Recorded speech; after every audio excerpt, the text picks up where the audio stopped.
नमस्कार दोस्तों, मेरे चैनल में आप सभी का हार्दिक स्वागत है।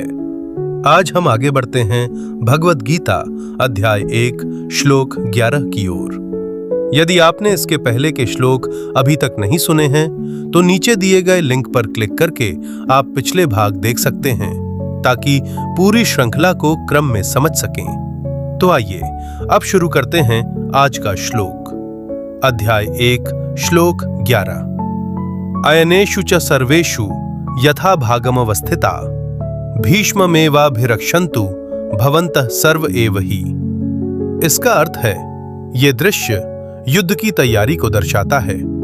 सभी कौरव सेनानी अपने अपने स्थानों पर खड़े हैं और भीष्म उन्हें सुरक्षित रख रहे हैं। सभी सेनानी अपने अपने हिस्सों में क्रमबद्ध होकर खड़े हैं। सभी योद्धाओं की सुरक्षा भीष्म करेंगे।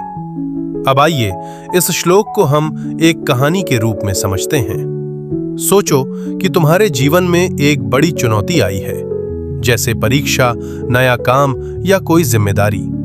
अगर तुम अकेले काम करने की कोशिश करोगे तो गलती हो सकती है, लेकिन अगर तुम सही योजना बनाओ और भरोसेमंद लोगों की मदद लो, जैसे भीष्म ने सैनिकों को सुरक्षा दी, तो काम आसानी से और सुरक्षित तरीके से हो जाएगा। मतलब संगठन, तैयारी और भरोसेमंद मार्गदर्शन से जीवन की किसी भी चुनौती का सामना आसान हो जाता है।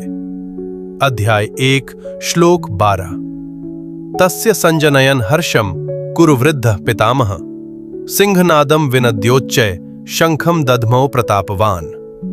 ये दृश्य है भीष्म का युद्ध की शुरुआत में उत्साह जगाना।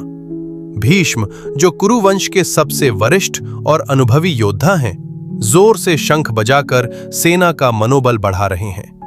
भीष्म ने शंख बजाकर सेना में उत्साह और शक्ति उत्पन्न की। उनके शौर्य और नेतृत्व से सैनिकों का मनोबल बढ़ा। अब आइए इस श्लोक को हम एक कहानी के रूप में समझते हैं। सोचो कि तुम्हारी टीम, स्कूल, ऑफिस या किसी प्रोजेक्ट में लोग थोड़ा डरे हुए या हतोत्साहित हैं। अगर कोई अनुभवी मार्गदर्शक या लीडर सामने आकर सकारात्मक ऊर्जा और भरोसा दे तो पूरी टीम उत्साहित हो जाती है।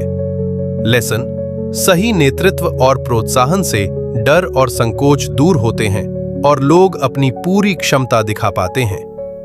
अध्याय 1 श्लोक 13।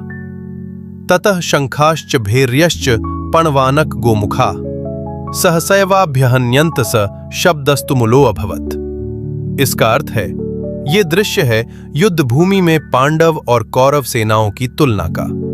संजय धृतराष्ट्र को बताते हैं कि पांडवों की सेना भी पूरी तरह से युद्ध के लिए तैयार है।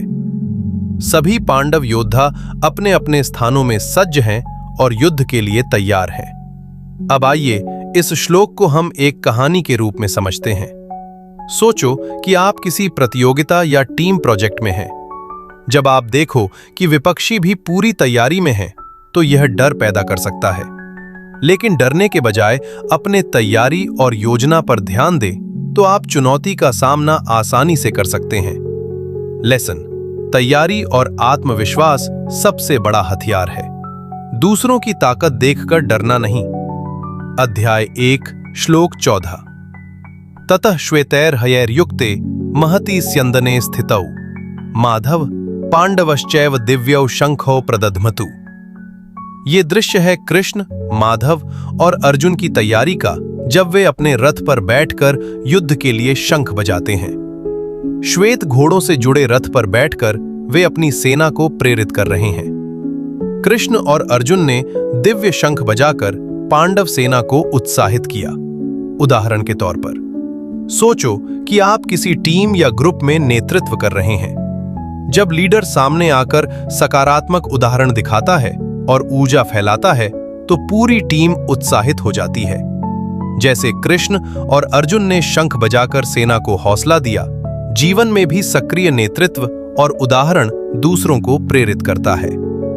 लेसन: नेतृत्व और प्रेरणा से डर और हतोत्साह खत्म होते हैं और लोग अपने सर्वश्रेष्ठ प्रदर्शन पर ध्यान केंद्रित करते हैं। अध्याय 1 श्लोक 15। पांचजन्यम ऋषिकेशो देवदत्तम धनंजय पौंड्रम दध्मौ महाशंखम भीम कर्मा वृकोदर। ये दृश्य है युद्ध भूमि में अर्जुन और भीम द्वारा दिव्य शंख बजाने का।